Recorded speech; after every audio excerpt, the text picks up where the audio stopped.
Hi, everyone. Welcome to this edition of Roar Lions Roar. I'm your host, Bill DeFilippo, joined tonight by my co-host, Matt Filipovitz. Matt, what's going on? Bill, I finished season 2 of The Bear this past weekend, and episode 7 of season 2 had me feeling I didn't think I would get emotional this weekend over a 45-year-old man singing Taylor Swift, but lo and behold, here I am. It was a phenomenal episode, phenomenal show. But to answer your question, I'm great. I think I've told you this. I tried getting into the Bear last year, but I watched the first episode the day that I got COVID, and I was just like, "Oh no, this is way too much." Because the first episode they do like the Goodfellas restaurant scene thing, where it's just like one shot following. It's really hectic. Or not quite Goodfellas, but it's just like there's a lot of tracking shots, a lot of like quick cuts, a lot of screaming, and I was just like, yeah, for someone who has a virus right now, this is not something I'm like all about. So I actually haven't gotten back into it. Have you gone to the restaurant that they based the entire show off of? I have not gone to Original Beef. I don't work too far from there, actually. My office isn't that far from there, but I'm an Al's Beef purist. So for anybody coming to town for the Northwestern game this September, Al's Beef, not a sponsor, but they could be. Highly recommend their stuff.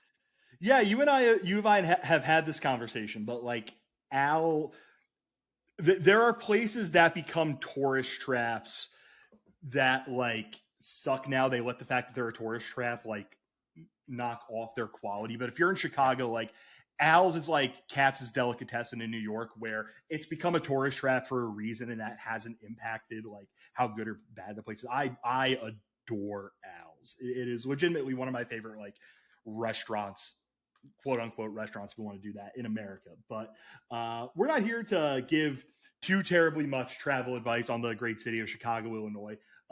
Despite the fact that I'm sure Matt would love to, and I'd love to hear it from him. We're here to talk about Penn State athletics, Penn State football particularly. We're I think a little more than a month away from camp opening up. I probably should have jotted that down. It's coming up. Big Ten Media Days are in like 3 weeks. The Big Ten 10K's in 2 weeks, and then Media Days is always that following week. So we're right around the corner, man. Yeah, it's coming up on us, and it's coming up on a season that, as we've talked about in the pod in the past, is one where there's a lot going on around Penn State football. There's a lot of excitement going on around Penn State football, and Penn State kind of finds itself in a position where, I think that there is I think a lot of the college football world agrees that Georgia, Ohio State, Michigan, and Alabama are the 4 best teams in the country. And then Penn State's right there in that next group of teams that, if on a Sunday in December, we're sitting there and we hear Penn State's name called out in the playoff, none of us would be surprised. So what we wanted to do on today's episode of the podcast is Matt and I wanted to go through 3 reasons for each of us on why Penn State will and will not make the playoff. This is a bit of an exercise in kind of confirming and going against our priors, because if you've listened to this pod, Matt thinks Penn State has a much better shot. Like, I think Penn State has a puncher's chance of making the playoff. I think Matt thinks Penn State, is it fair to say, Matt, a little bit more of a puncher's chance? Like, they're a team that you, I don't want to say expect can make the playoff, but you certainly don't think it's as big of a mountain to climb as I do. I would not call this season a success for me personally if they did not get in. That's what I will leave it at. Okay.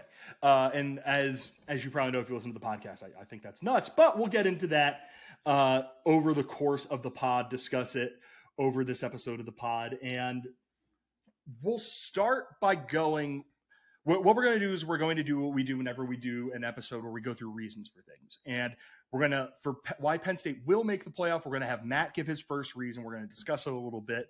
We're going to give my first reason, discuss it a little bit, and just go through. If there's any overlap, we'll pause and we'll both kind of go back and forth on that.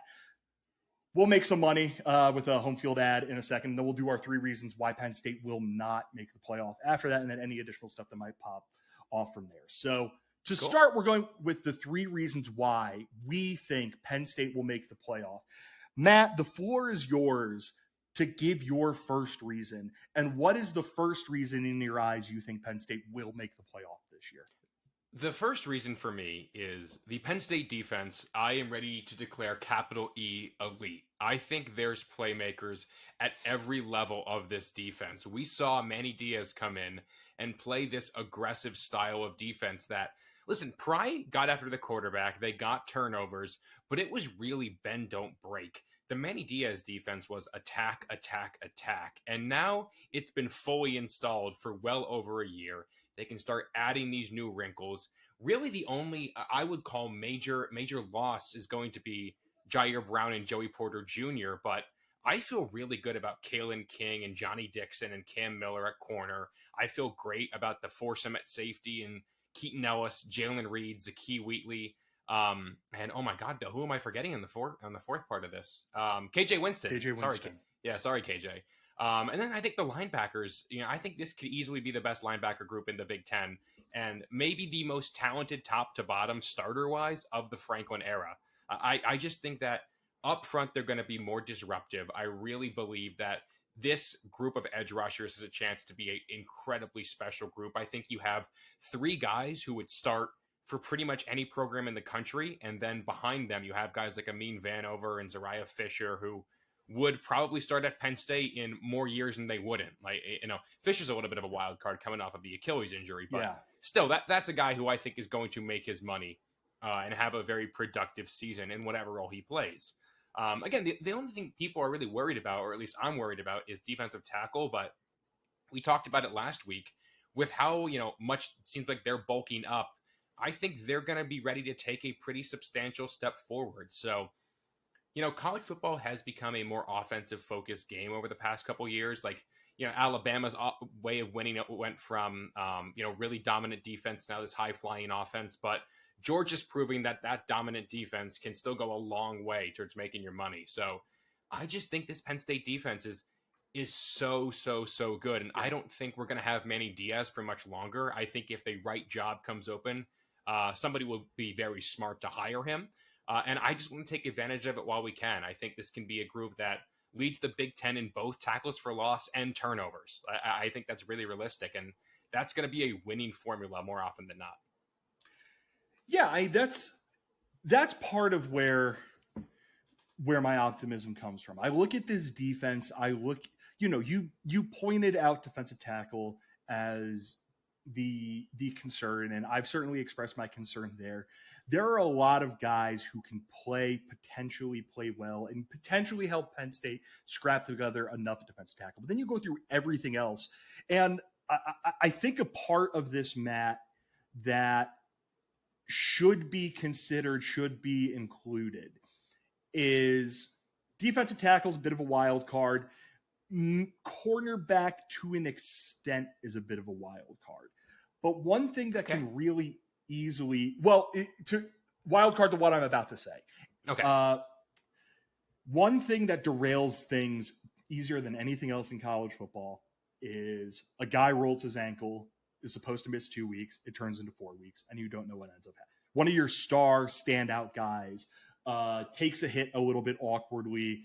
Something happens to his rib. Next thing you know, he's out for the rest of the season. And you look through Penn State's defense, and all the attention is understandably being paid to the starting guys, because Penn State's starting 11 guys on defense are almost uniformly studs from top to bottom. You could quibble with defensive tackle. You could quibble with, safeties haven't totally shown it yet. If you want to say like Johnny Dixon's been good, or he's been really good, but he hasn't been like all-American. If you want to say that stuff, sure. If you want to have middle linebacker, whatever. If Abdul Carter, no, I won't say Abdul Carter, because I think he's one of the guys who's really important for this. If Tyler Elsdon starts at linebacker and he twists his ankle and he's out for a few weeks, Kobe King is a guy who could step in and give them something. Chop Robinson rolls his ankle. Denai Dennis Sutton can step in and potentially give them something. Zariah Fisher. If you want to go safety, Keaton Ellis gets hurt. KJ Winston or Zakee Wheatley.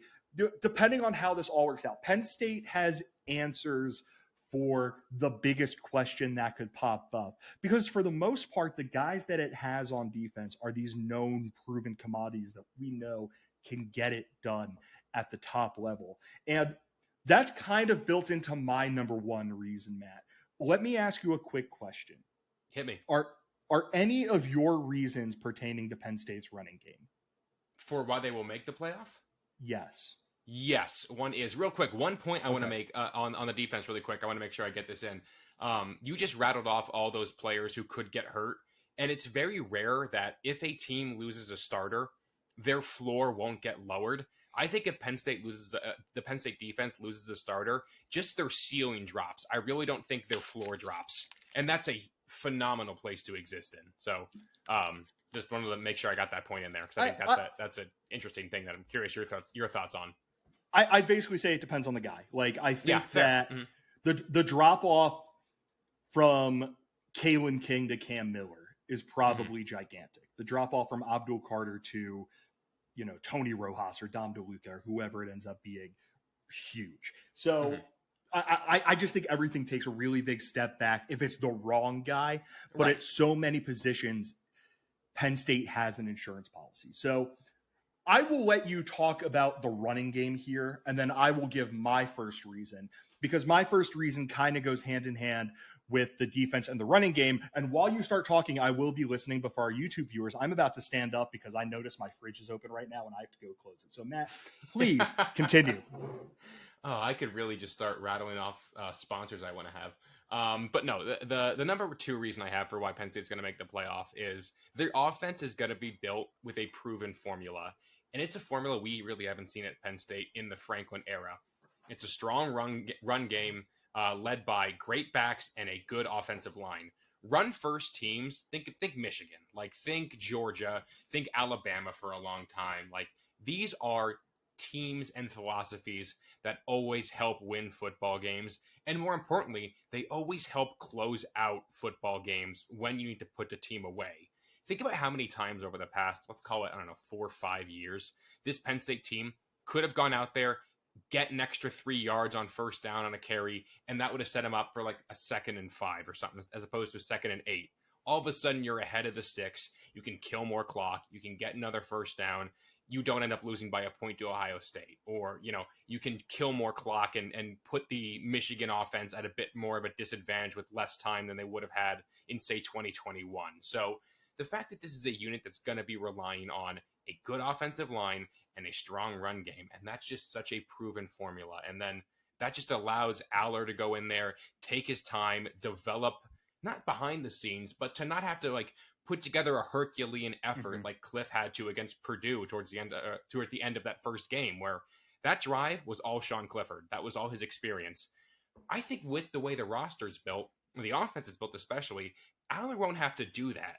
So you have this winning formula that's going to carry you all throughout the year and also make your first-time starting quarterback's life just a lot easier.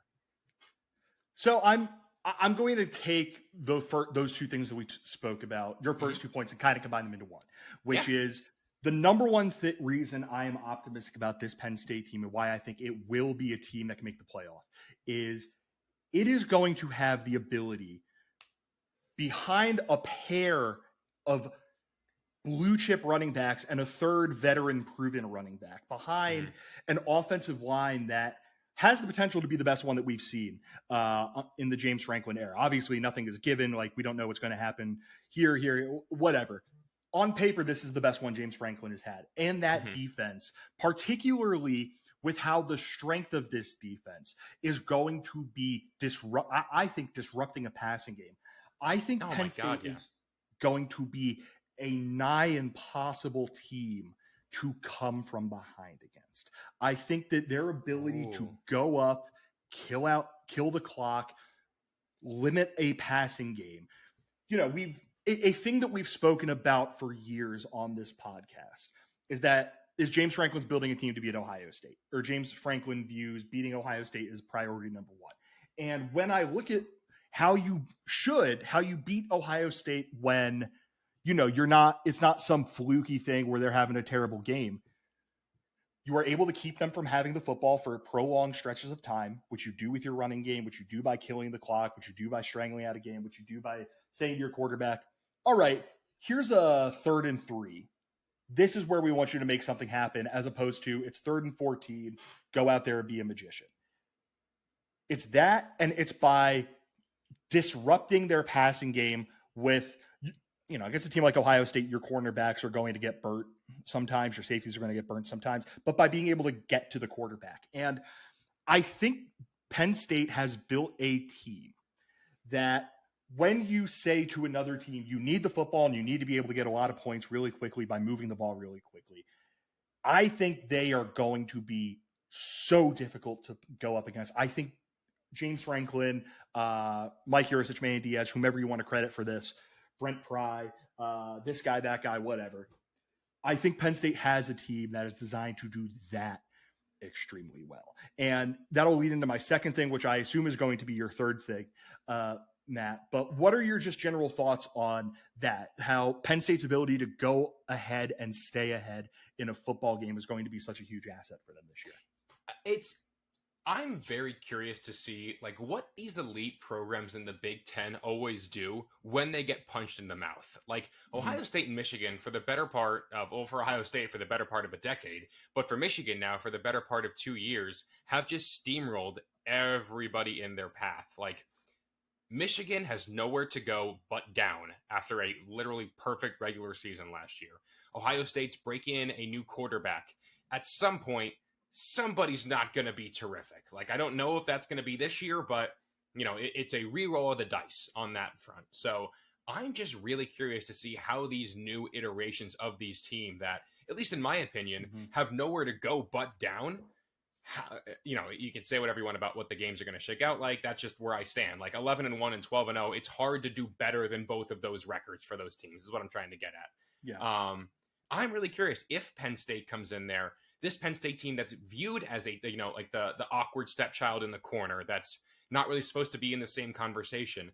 If all of a sudden Penn State comes out there and they're up, 10-3 against Ohio State and driving and, they kick a field goal and then all of a sudden, it's a little bit more than a one possession game. Where do things go? How does Ohio State react? So I think that's a great point. I think teams or at least those two elite teams especially, are going to have a hard time bouncing back. And I think Penn State has the talent to just bury some teams if they get far enough ahead. Think like if they go in Illinois and if they're up 14-0, I feel really good about them being able to put the game away and winning that game by, 3 or more scores. So just because I like the depth of this team, I think they can control the clock. I think the defense can stay active. So I think that's a really good line of thinking. And listen, if you can crush a team spirit by halftime, that's a huge advantage. And that just keeps you fresher, keeps more guys healthy, and gets you ready to go for the next week. Yeah, and that's basically what we saw in the Maryland game last year was the best example. Well, I was going to say the Purdue game is an aside, first game of the season. The Northwestern game aside because it was played in the monsoon, and then the two losses aside, they did that pretty frequently against opponents like Auburn. They went up on Auburn. Auburn had nothing for them. They were just able to grind Auburn into dust. Minnesota, they were able to grind them into dust. Indiana, Maryland, Rutgers grind them into dust. I'm going through it right now. Against Auburn, Clifford had 178 passing yards. Minnesota, he had 285. That was his best game of this bunch. Indiana 229, Maryland 139, Rutgers 157. It's not like Penn State was going out there and running the air raid against them.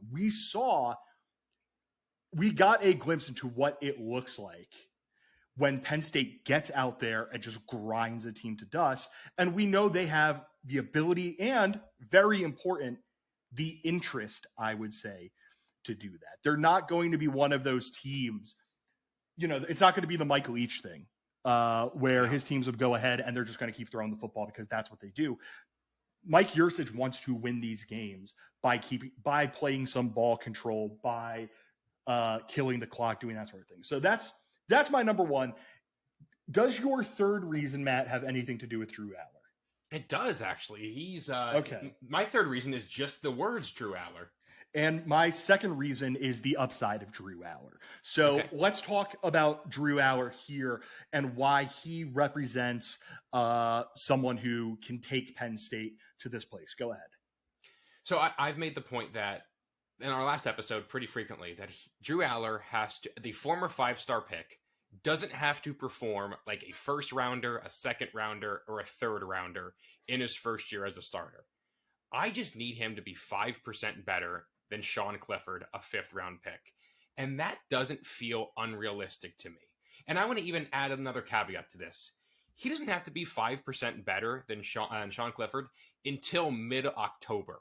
I think with the strength of the defense and with the strength of the run game, they can get through September. I don't want to overlook Iowa or Illinois. Those are good ball clubs, but both are replacing our lot, and one's at home in the whiteout. So I don't want to view it as a 2-game season. I'm going to talk about those Illinois and Iowa games in our reasons why they won't make the playoff section.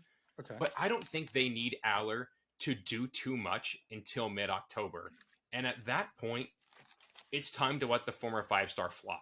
It's time to show what we all think he can be. And Yurcich has nailed QB evaluation after QB evaluation. Like, look at Ethan Grunkemeier's rise in these recruiting rankings since he really got the Penn State offer. Like, he's balled out at these elite showcases.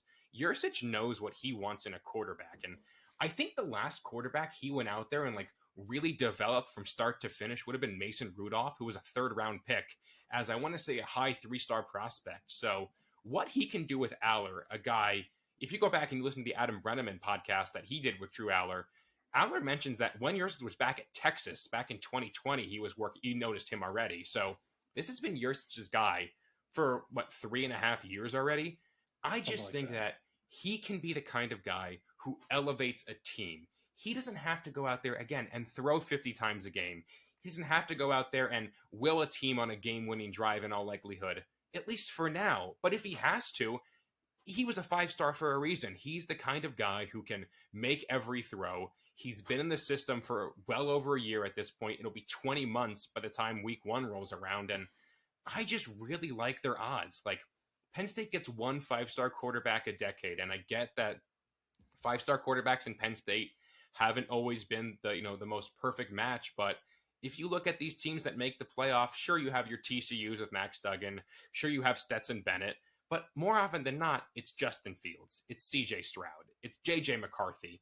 It's, Tua Tagovailoa. It's Bryce Young. It's all of these guys who are very clearly NFL, high-level NFL caliber guys. And Allar doesn't have to be that to start things off. He can ease into that. And I think that'll really allow him to become that as the year goes on. Yeah, I might. The big reason why I'm saying the upside of Drew Allar is because, one, the fact that everybody thought there was something special in this kid, even from the time he was a 3-star. Like, you're not doing that for a kid who can't get the job done, who can't cut it. For, he's a little, I remember when he was recruited, it was like, Cade Klubnik is a little safer. Allar has a higher ceiling, but that kind of thing. Mm-hmm. Who cares?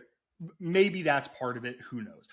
The thing is, when you look at what you want out of a quarterback, what you want your quarterback to do, especially right now, you want them to be able to do stuff at the line of scrimmage before the snap. You want them to be able to win before the football is snapped. And, we'll see on Allar on this part, but by all accounts, the dude is a film junkie. The dude eats, sleeps, breathes, lives football. So I'm optimistic about that part's going to come.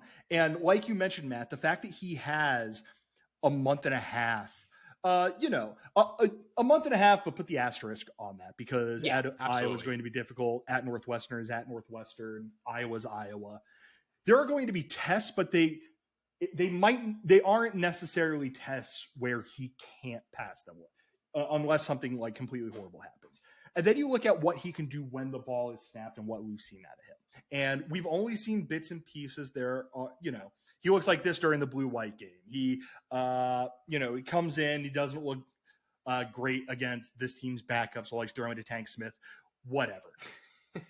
He has the arm. He has the accuracy. He has the mobility. He has the drive to get better. He has everything that you want in a quarterback right now. Like, the Josh Allen comparisons aren't being thrown out there for no reason. So he can run. Allar can run. I watched, I something popped up on my timeline of like QB power that Penn State ran with Drew Allar. Like, kid can move a little bit more than I think he gets credit for. Yeah. He's not going to be throwing down a 4.40 or anything like that, but he's someone who can move. He's a mobile guy, whether that's mobility in the pocket or what. And I think the fact that, again, you take all this stuff, this kind of mix of stuff, put it together. He's going to remember last year. Remember how it happened last year, where spring ball, he went in and it was, you could definitely tell he's a freshman. You could definitely tell this, definitely tell that. He has a way to go, blah, blah, blah. And then summer ball came around and it was, here comes Drew Allar. Something has clicked in this guy. This guy knows what he's doing, et cetera, et cetera, et cetera. And I think it's possible once he gets in there, and I'm hopeful that once he gets in there and once he starts getting those kinds of practice reps, in addition to all the work that he's put in on and off the field, with those practice reps, with the fact that, Penn State should enter that Ohio State game 6-0. How could you not be excited about what he can do? So that's the bet that I'm willing to make on his upside. We'll talk about kind of the other side of that in a bit, but I have one more reason here, Matt. And it comes down to just the way college football works. This is one of those things that I think is a little bit outside of Penn State's control. And that's the fact that Penn State can afford to lose a football game. And absolutely, obviously the easiest thing is just win every game. Go out there, go 12-0, make it to the playoff, that sort of thing. And go 12-0, win the Big Ten, 13-0, make it to the playoff, that sort of thing. Be the number 2 seed behind Georgia because Georgia's going to be the number 1 seed because Georgia's the best team in the country because there is no point in trying to compete with Georgia because Georgia has more money than anybody else. So you go through all of that, but maybe you don't. Maybe you find yourself in a position where you beat Michigan, but lose to Ohio State. You beat Ohio State, lose to Michigan. There are a couple of losses for one of those teams there. Let's say we live in a world where Ohio State goes 12-0 and Penn State goes 11-1 and beats Michigan. That means that Michigan is a 10-2-loss team and is not making the playoff. And we have seen that they have no problem on the committee taking 1-loss teams that don't win their conference, something that we know really well as Penn State fans. So, obviously, a big part of that is stuff outside of Penn State's control. Last year, we saw last year with 2 Big Ten teams getting in. USC was going to get in last season until they completely imploded against Utah. So maybe the Pac-12 champion, whomever that ends up being, gets in, but the Pac-12 is going to be really good this year. Maybe the Pac-12's good. That's good football on the West Coast this year. That'll be fun really to watch. Good. Maybe the ACC, Florida State and Clemson have a lot of hype this season, and maybe they end up getting in there and they're not quite as good as people think, and Penn State's able to get in, or a 1-loss Big Ten non-champion gets in over whomever the ACC champion ends up being.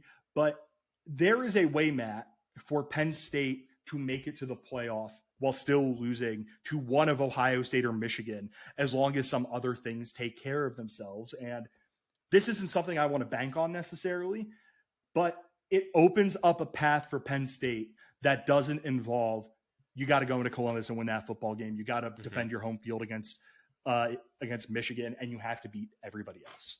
Yeah, scroll your loss away.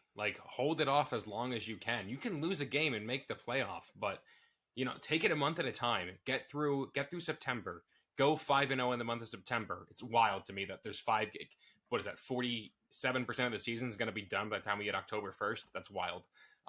Make it through September 5-0. Go out there, take care of business against UMass, and then if you could still win against Ohio State, I think you're more likely to make the playoff than not at that point. You still have to go to Maryland. There's still going to be these tough teams, but just hold your loss as long as you can. And you have as good a shot as anybody. Exactly. And I left you out to dry there when you were taking a sip. Sorry, Bill. It's okay. We do this without our video on. So if you're watching this on YouTube, magic of the internet. But yeah, Penn State is in a position where it can afford to lose one football game. And I think that's a really big, that's a potentially good feather to have in your cap. But obviously, if we are assuming that one spot goes to Georgia and one spot goes to the team that wins the Ohio State-Michigan game, that means there are 2 spots that theoretically 8 other football teams are going to be fighting for. And Penn State has the chance, even with a loss, to be one of those teams. Don't want to risk it. Don't want to risk a Pac-12 champion, a Big 12 champion, an ACC champion, all fighting for those two spots in addition to Penn State, but that's out there. Hey, want to talk about clothing? I'd love to talk about clothing. Let's talk about clothing, and the clothing comes from our friends at Home Field Apparel. They're the Pod's sponsor. They've been our sponsor since the start of last season. They're going to continue being our sponsor. We love Home Field Apparel, even beyond the fact that they give us money and make it easier for us to do our podcast. And if you don't know what we are talking about, one, why? Two, Home Field Apparel is a premium collegiate apparel brand based out of Indianapolis, based out of Big Ten country. They are going to be watching very closely in October 28th when the Penn State Nittany Lions, potentially off of a loss to the Ohio State Buckeyes, then plays host to the Indiana Hoosiers in Beaver Stadium 1 week after that, and might be really mad. So we will be that will be a fun thing to monitor. But if you want to know a little bit more about what they put out, their shirts are comfortable, they're unique, the designs are really cool. They take the time to make sure that the things you get make you feel a little bit closer to your school or any other school that you might like. Matt, talk about Home Field Apparel. Do you have any Home Field Apparel on right now? As we said, our cameras are off. I do. I have our We Are Penn State shirt with the old logo, like the old lion shrine looking logo. It's one of my all-time favorites. I did laundry yesterday, so it was at the front of my closet, which I was excited to see when I got changed for the podcast today. And it's a wildly comfortable shirt. It fits me. It fits me really well, which I always appreciate. Like, t-shirts for me are either like really baggy in the arms, but this one just, it fits my body really well. And Bill, I'm excited because have you heard the news about what's coming down the pipeline here on Saturday? Let me pull up the date. I think it's July 7th, July 8th. As a band that I have otherwise never heard of once said, I read the news today. Oh boy. The Beatles. Nice. It took me a second. Yeah, they're dropping a new home field collection of Penn State stuff. I'm amped about it. You can go out there. You can find it on their Instagram right now. And it is some awesome stuff. I feel like we can share a Bill since it's public on their Instagram now. Crew necks, hoodies, joggers, some really cool looking new t-shirts. There's two in particular I'm very excited about. One with an old school kind of script logo. And you can find all of this stuff over at Home Field Apparel on Instagram. They have just some stuff I'm really excited about. And my wallet's going to be very upset on Saturday morning. For the dads among us, there is a quarter zip. There is a quarter zip. That is big because I've met dads before. There are in all 12 bits of gear in the current line or the upcoming line of Home Field Apparel on top of the 15 pieces of apparel that they dropped last year. If you are a new customer and you want to get your hands on some of the stuff that Home Field has coming out, use the promo code roarlionsroar, one word, all uppercase, for 15% off of your first order. Again, use the promo code roarlionsroar, one word, all uppercase, for 15% off of your first order if you are a new customer. Thank you again to Home Field Apparel for sponsoring this edition of the podcast. Let's get back to talking about Penn State in the playoff. And this time we're going to go on the other side of it and talk about why Penn State is not going to make it, or why Penn State would not make the playoff. And Matt, I've been talking a lot, so we're going to call an audible. You go first. What is your number one reason? It's the dumb one. My number one reason is the dumb one. Penn State historically, 2022 being the exception, loses a dumb game. Think Michigan 2017. Think Pitt 2016. Minnesota 2019. Michigan State 2018. This is a program that historically, on these excellent 10-win season, the second loss is almost always a dumb one. And there's a lot of opportunities for dumb games this year. Illinois, at Illinois in week 3, is one that I think all of us have circled. Home against Iowa, like, we all know the feeling leaving Beaver Stadium after a loss. It sucks. It's deflating. To have a loss come in September in the whiteout against Iowa would just take the wind out of the sails of the season. Maryland could be a sneaky good team. I saw somebody affiliated with the Action Network had Maryland's win total higher than Penn State's this year, which is wild to me. It's the dumb one. Like, I don't know where it's going to come from, but I know there's going to be a game on the schedule that scares the crap out of me in the third quarter. And all Penn State has to do is avoid the dumb one. And that's easier said than done.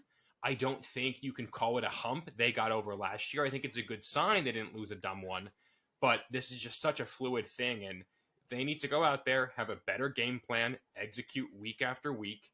And if you avoid the dumb one, you just got to split the big two. And I like the odds there.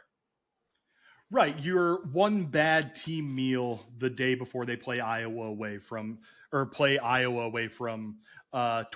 guys on the roster not being able to go or being severely compromised because their tummies hurt. Like, you know what I'm like, that's, that's a bit flippant, but like, it's just that little, that kind of stuff happens. Like, it's always easy to view college football as like an NCAA video game, a Madden video game, where like everything is just going to be the same week after week after week after week. But like that weird stuff happens. You're one guy getting suspended for missing a class or something away, or missing a half away from, oh no, they're suddenly down 17-3 against Illinois at halftime, and they have this huge mountain they have to climb against a team that's going to be able to get, like, that stuff happens. We've seen Penn State just have bad days before. We've seen basically every college football team just have bad days before. I mean, last year, Michigan was dead to rights against Maryland. Oh, yeah. Michigan, they ended up finding... They ended up, if I remember correctly, a little bit of home cooking might have helped them. Or Illinois. It was Illinois. They were dead to rights. It was both. And Maryland. Maryland fumbled that opening kick and they ended up losing by I think 8, one score. It's wild. Yeah, in Ann Arbor last year against Illinois, Michigan scored a field goal with 9 seconds left to win that football game. The fourth quarter of that game, Illinois was up 17-10. Michigan goes field goal with 12:31 left, field goal with 3:14 left, field goal with 9 seconds left. All of a sudden, they're competing for a national championship and winning the Big Ten and doing all this sorts of things. So weird stuff just happens in college football. Like you mentioned, Matt, Penn State did a really great job avoiding that last season. Let's amend that. They didn't do a great job avoiding that last season. They did a good job gutting those games out. Because how many times in the past would they have played that exact game against that? Uncle Bill is about to swear. Cover your kids' ears. Against a dog shit Northwestern team where they turn the ball over 5 times. It's musical chairs at running back. They can barely figure out how to consistently run the football. The Nobody quarterback can see because it's a monsoon. Right. And how many times have we seen them lose that game, 17-14 or 14-13 or something like that? Or the Michigan State game, they kind of, it ends as a 19-point win. They kind of gutted out in the end there.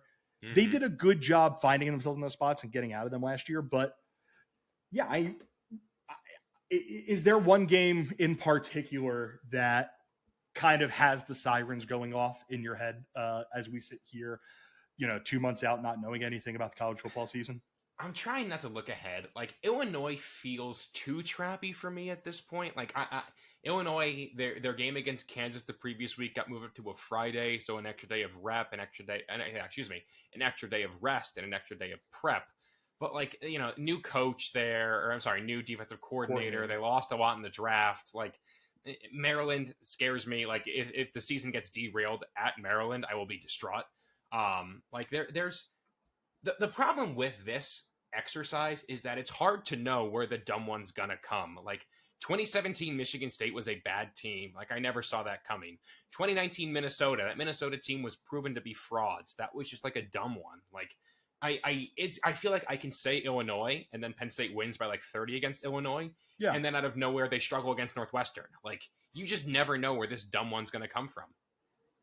Yeah, and bringing up the Illinois game is actually a really good point, because that also shows how, even as we sit here right now, again, on July 5th, so much stuff can happen between now and whatever that weird game is. Sean Clifford couldn't move. PJ Mustipher couldn't play. Penn State couldn't run the football.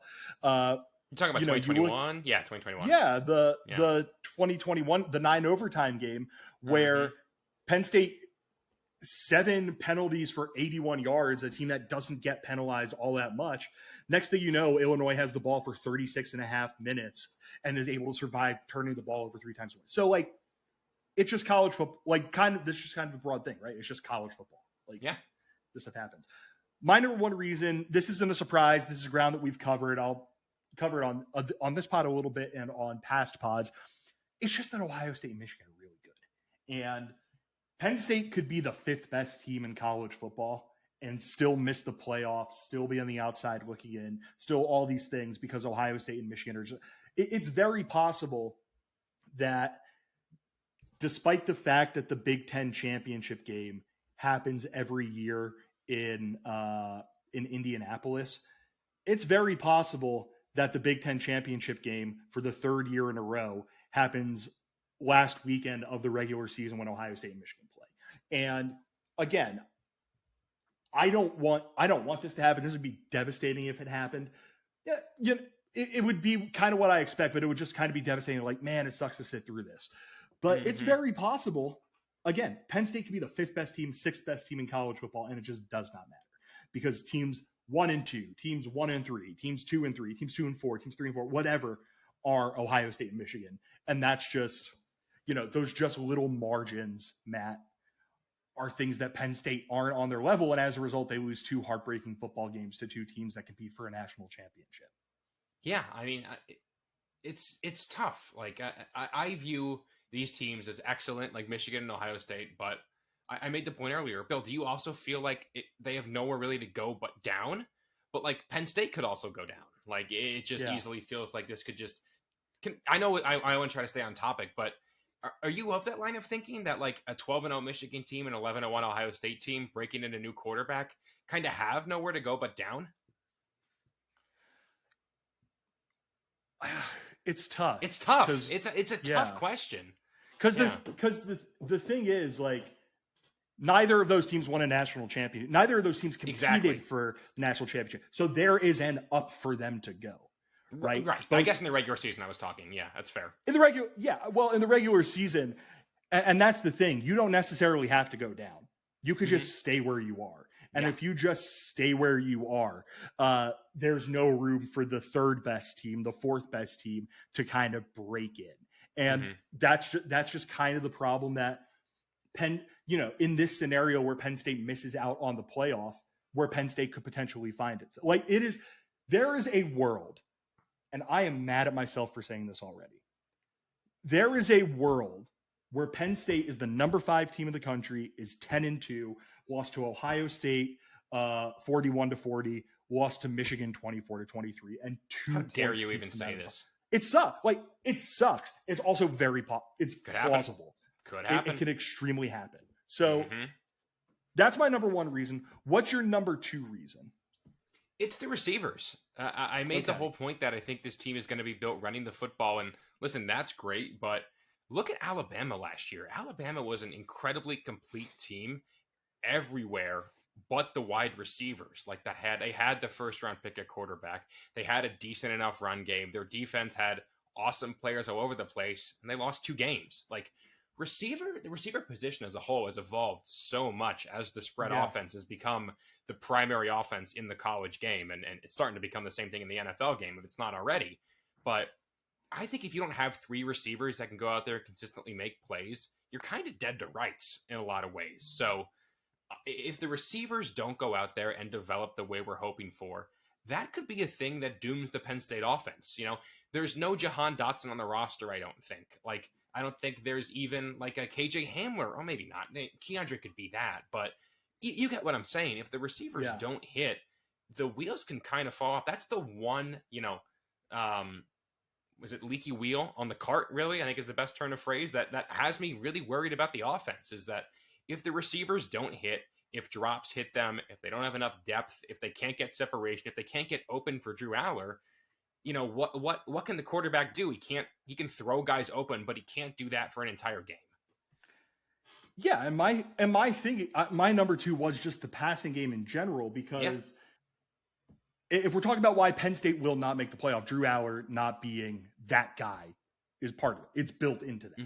And it's Drew Allar not being that guy. It's not getting what you just said out of the passing game. It's, they miss Brenton Strange more than you thought because Theo Johnson's a nice player, Tyler Warren's a nice player, but going from 3 tight ends who you trust a various amount to only 2, there's a drop off in that, or maybe Theo isn't quite able to be a tight end on Strange's level, or Warren isn't quite able to take that next step in what he is. But like, one thing that I ended up thinking about is we talked a minute ago about the promise of Drew Allar and what he can be and how all this stuff. Sean Clifford was a better quarterback than people gave him credit for last season. I'll be the first to say it. He was. Give me 1 second, because I had this pulled up and I ended up closing it. But you look at what Clifford did last season. He was 28th nationally in passer rating. He was 31st nationally in QBR. Those are very respectable numbers for a quarterback. And Drew Allar doing that, being that level of quarterback, would be really good for a guy, would be pretty good for a guy who is playing major college football in the Big Ten with two like NFL teams in his division for the first time. It also wouldn't quite be enough. And I think back to, obviously the circumstances were very different. Quinn Ewers last year was 50th nationally in quarterback rating in total QBR, and Texas was one of college football's big disappointments. And the injury was a big part of that, though. Like, injury was a big part of it. Yeah, Ewers went supernova against Bama early on. Before he got hurt, that dude was balling. Right, they had Bama dead to rights, and then you look through the rest of his season, and okay, he had a good game against Oklahoma. He was 19 for 49 against Oklahoma State. He was 18 for 31 against Kansas State. He was 17 for 39 against TCU. He wasn't particularly good against Kansas, and he righted the ship a tiny bit towards the end of the season. But it's really hard playing quarterback, and if that's the bar on where Sean Clifford was last year, if Allar can exceed that in a way that elevates Penn State's offense even further than Clifford did last season, that's going to be a big help. But like, there's no guarantee he does that. There's no guarantee that Dante Cephas makes the jump, all the stuff with the tight ends. There's no guarantee that Dante Cephas makes the jump up to P5 and is that guy. There's no guarantee that Keandre Lambert-Smith consistently puts together the kind of season we think he can. And then you get into just a grab bag of this receiver room. I think Penn State's passing game, Matt, is going to be really good. I think they're going to be really good. But I also wouldn't be shocked if we're getting ready for that Penn State-Ohio State game and all of us have just a bit of the agita going, ooh, Penn State, I don't know if Penn State's going to be able to throw to keep up with them. Again, the good news is that we led by the running game and I will call great offensive line. Like, isn't it wild, Bill, that we're seeing like these top 10 lists come out and offensive line and Penn State's in there? Like, again, shout out to Phil Troutwine. But yeah, it's a legitimate concern. Like, I think you and I are in the same boat as that we view making the playoff as the ultimate success this season. I don't think they're going to win a natty this season. Like, if they're going to win the natty, everything has to go right.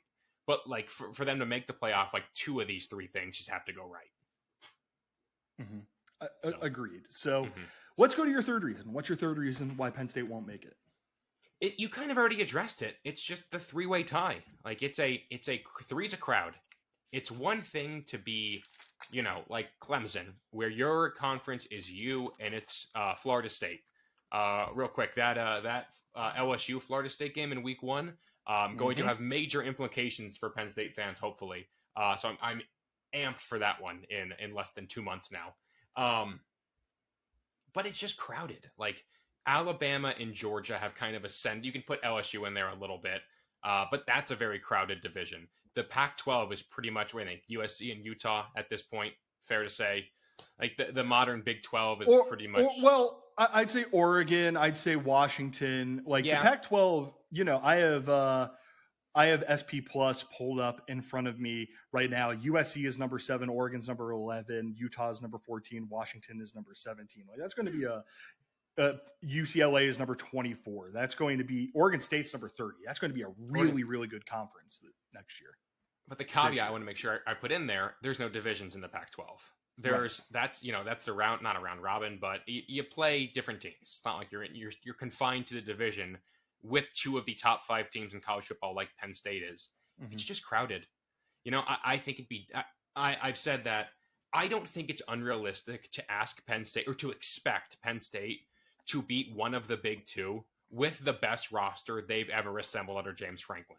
I don't think that that's unrealistic. But also, I didn't think Penn State was going to lose like to Illinois in 2021. Like, dumb losses are there. And these aren't dumb losses. These are legitimate losses. And Penn State has struggled to beat teams they shouldn't. I think that it could happen again. I don't think it will. I truly believe they're going to split the Big Two and find a way to get in. But if they can't, like, I'm not going to be stunned. Like, I'll be bummed. I'll be upset. I'll be a little bit, surprised that they couldn't get it done with this level of team. But like Penn State, if Penn State's going to make the playoff, they have to take it. Like Ohio State and Michigan, they're not going to catch. We don't spend like that. We have to accept that, come to terms with that. You're not going to catch it. If they're going to beat these teams, it's not going to be because they fell off. They have to find their window and make the shot. And it's very realistic that, like 2017, they hit one of the two. They take a dumb loss. They even could be like this year where they kill everybody else and lose to the Big Two. But it's just crowded at the top of the Big Ten. And that's what's going to make this so difficult. And could very easily be the reason Penn State is not in the playoff come December. Yeah. It's something we've touched on a ton, but like, we're going to keep telling ourselves, keep trying to convince ourselves, keep hoping that one of these years it has to happen.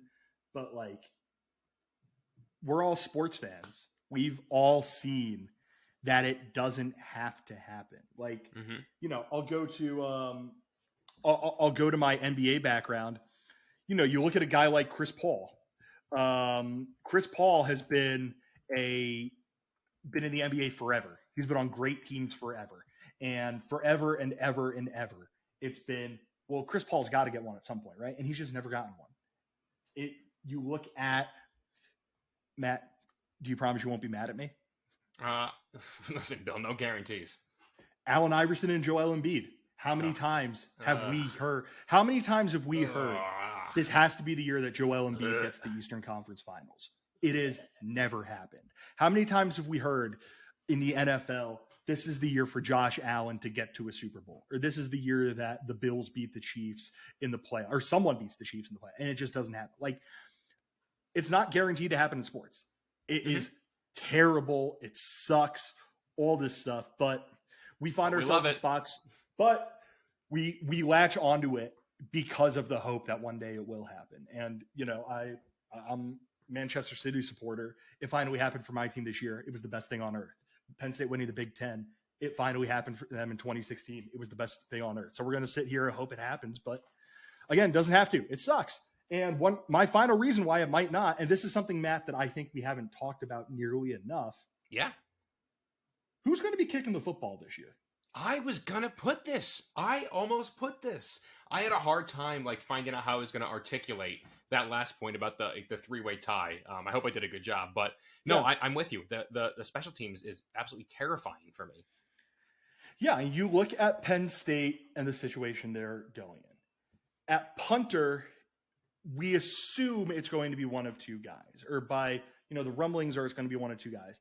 Riley Thompson, a transfer from Florida Atlantic, who did a nice job at Florida Atlantic, but he wasn't one of those guys who we hopped in the portal, committed to Penn State, and suddenly everyone went Penn State's punting issues are gone. There's Alex Paqueta, apologies, Alex, who young, talented guy, has to put it together. Hopefully will put it together at some point, and hopefully it's sooner rather than later. Then they have Gabe Nwosu, they have Mitchell Groh elsewhere, but we assume it's going to be one of those two guys. Then you look at the place kickers. It's Sander Sahaydak. This is scary for me. Mm-hmm. Sander Sahaydak, a lefty kicker, again, was a highly regarded kicker, just hasn't done it in the college level. I think Lehigh Valley's son, though, so he's in the Saquon Jahan realm for me.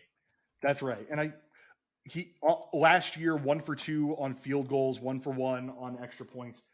Great, truly fun, all that sort of thing. Haven't seen him do it yet. Haven't seen him do it consistently. And then Alex Felkins, a transfer they brought in from Columbia, a guy who has kicked plenty. Last year was 11 for 16 on field goals, 28 for 28 on extra points. Year before that, 16 for 24 and 25 for 27. Year before that, 9 for 14 and 22 for 24. So we're at a point, Matt, where Penn State has specialists, Mm-hmm. Penn State has guys who can potentially get it. It's just kicking and punting are two of those things where until you could project out Drew Allar, you could project out, insert guy here. It's really hard to project out kicking. And boy, until we see it, I'm just going to be terrified about it.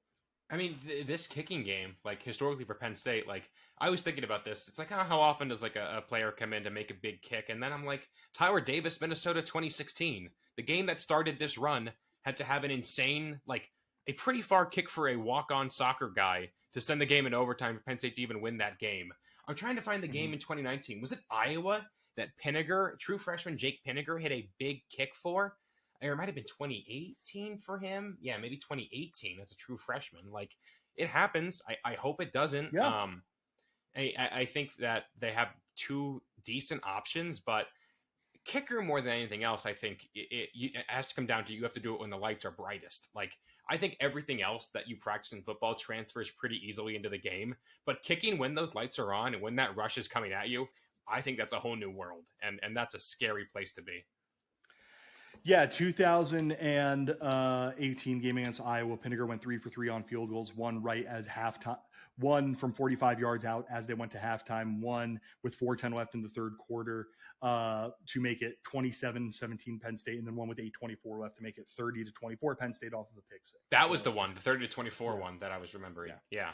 Big kick So for freshman. Shout out to Jake Pinniger. Yeah, so we're here. Did Jake Pinniger end up on an NFL team? He did not, but he could Robbie Gould his way on, where he like works construction and then he kicks for 25 years in the pros. Let's see if anything. Nope, there's just someone. All I see is someone named Jake Pinniger, who is not him, tweeting at Stephen King repeatedly. So we'll just move on from that. The novelist? Yeah, the novelist. Yes. Right. Yeah, maybe that's his dad. Well, I'm now interested in this. Just phenomenal audio content. Lives in Portland, Maine. So my hunch is it's not that Jake Pinniger. But probably not. Listen, I've been wrong about things before. Yeah, so I think that's it for this episode of the pod. Generally, any final things you'd like to say, Matt? No, I mean, listen, under 2 months to go now. Like, it's really going to start ramping up. It'll take long, but it'll go by quick. If that makes any sense. Like, Big 10K is in 2 weeks, and then it's media day, and I think Big 12 media day I saw is next week already. So we saw like the preseason, all Big 12 teams that'll be coming out for the Big 10 later this month. Like, get ready, folks. Like, it's coming up quick, and I'm really excited for this season to get rolling. Agreed. The only final thing I will mention, I'm going to read a tweet by Ryan Blackburn. I really thought it was going to be by Stephen King. Nope, who covers the Denver Nuggets for Mile High Sports. The Jalen Pickett hype train is officially leaving the station. Best player on the court today, according to several accounts, a showdown on both ends. I believe that was during a team scrimmage. If you would like to watch the Denver Nuggets play in Summer League, to watch Pick and Andrew Funk, they play Friday, July 7th at 5 p.m. on ESPNU against the Milwaukee Bucks.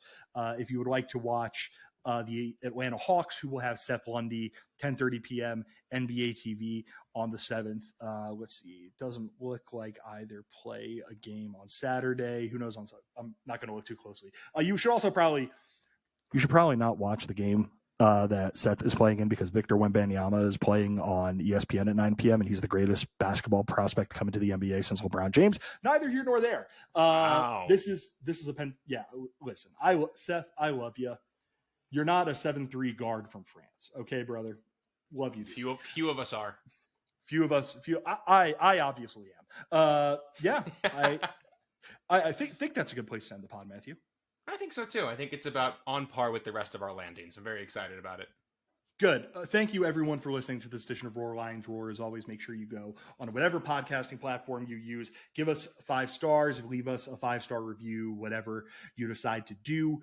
By all means, please go do it. That really that actually does help us, and we greatly appreciate it. Please make sure you're following us over on the Twitters at RLR Blog. If you're watching this on YouTube, please hop into the comments, talk about Penn State and whatever else you feel like with the folks down in the comments. And one last time, thank you to our sponsor, Home Field Apparel. Again, there is new home field gear coming out this week. And if you That's are right. a new customer, you could use the promo code roarlionsroar, one word, all uppercase, for 15% off of your first order.